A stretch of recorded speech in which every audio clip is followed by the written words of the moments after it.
The term the Cold War may actually refer better to a period of time rather than a single event. The Cold War, which ostensibly lasted from the end of World War II, 1945, all the way through 1989, the fall of the Soviet Union, 1992, the wrap-up, witnessed a lot of changes to Western civilization, to European society, to Western cultures. It encompasses economic forces and military forces, obviously. Political factors play into this. Issues of decolonization, globalization. There really is a lot of stuff going on. Now, in this, I'm going to focus on what I talk about as episodes. And the episodes are primarily foreign policy episodes. These are issues that linked some of the countries of Europe and, in the second lecture, countries around the world as well, in clashes, economic clashes, military clashes, political, during the first couple decades of the Cold War, from 1945 until about 1965. The first big epic issue of the Cold War was the division of Germany at the end of World War II. The big three allies had agreed that Germany would be divided when the war was done. There would be a joint occupation. And so the Soviet Union would get a chunk, the Americans would get a chunk, the British would get a chunk, and then at war's end, as a consideration really as a democracy balancer for Europe against the power of the Soviet Union, France would be included in this to hope to bolster their position in Europe as a force for democracy. So those four nations would jointly occupy Germany. Now, Germany's traditional capital, Berlin, fell completely within the Soviet sphere. And so the Allies agreed that, like the rest of the country, Berlin itself would be divided into four chunks. And again, a Soviet chunk, an American chunk, a British chunk, a French chunk. And the division of Berlin became a focal point for the clash between the democratic West and the communistic East that developed after this period. The idea was that after a short occupation, maybe 3-4 years, the Allies, former Allies now, would join together, put their parts back together, and a Germany that was prepared to become a responsible, peaceful member of the Brotherhood of Nations would retake its part. But by 1948, when the British, the French, the Americans are thinking about reunifying Germany and bringing it back in as a single nation, the Soviet Union holds out. They don't trust Germany, they don't trust the West, and the clash really comes down to focus on the city of Berlin itself. The Soviets threaten the West, essentially, if they want to reunify Berlin, or reunify Germany, it's going to cost them Berlin. They're going to shut down the highway to get to Berlin. The Americans respond to this threat with an airlift that lasts 13 months before the Soviets eventually give in. But the upshot is Berlin remains a divided city throughout the entire course of this period of the Cold War. In fact, the fall of the Wall of Berlin, a wall that's not added until 1961, by the way, when the self-migration that Easterners are doing using Berlin as an escape point becomes such an embarrassment to the Soviets that they literally build a concrete wall with barbed wire and machine gun nests and guard towers and the whole bit to stop this crossing over from east to west. The Berlin Wall becomes a symbol of the Cold War clash. The image I've got here is one of the more famous ones, Checkpoint Charlie, one of the few points where you could actually cross between east and west. The atomic bomb and its sort of offspring are also an episode of the Cold War.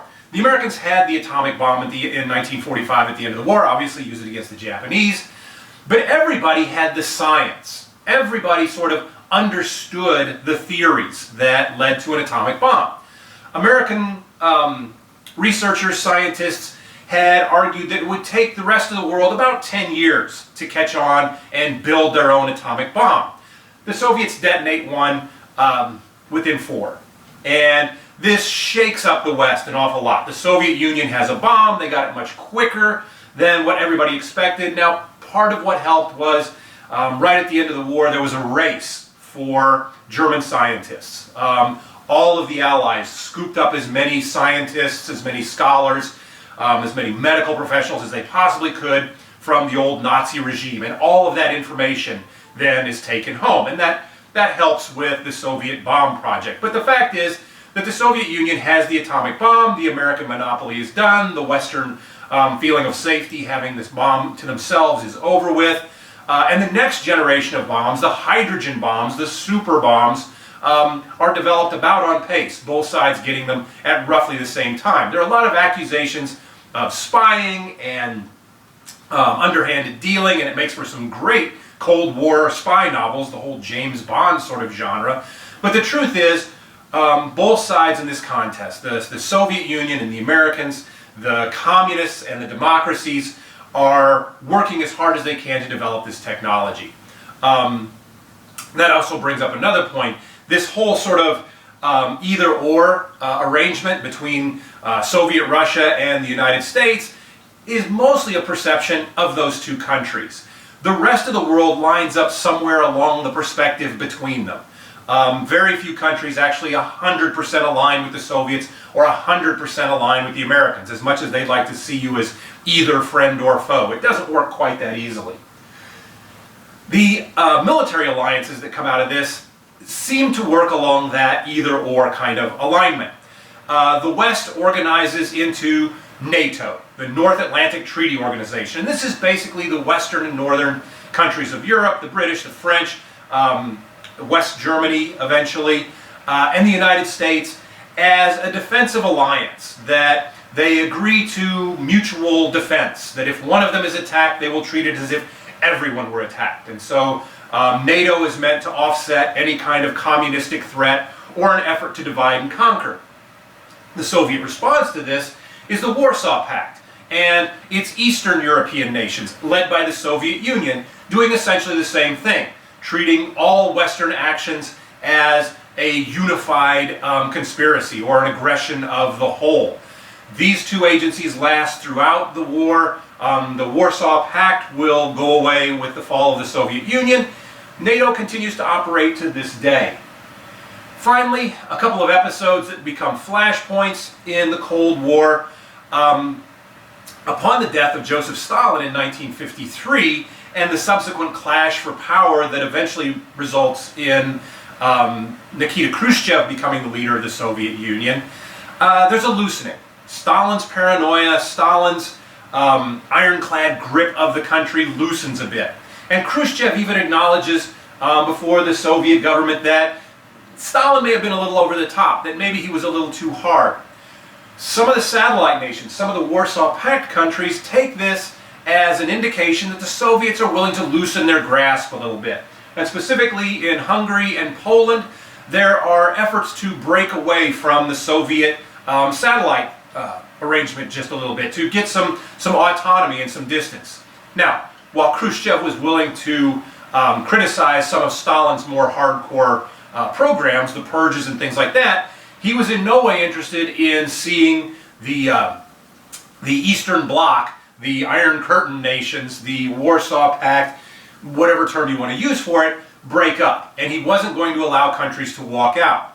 So when the Hungarians, when the Poles put together these resistance movements, Khrushchev and the Russians roll in the tanks, and they very brutally put down these uprisings and make the point clear that once you're in, and this Cold War isn't going to thaw anytime in the near future.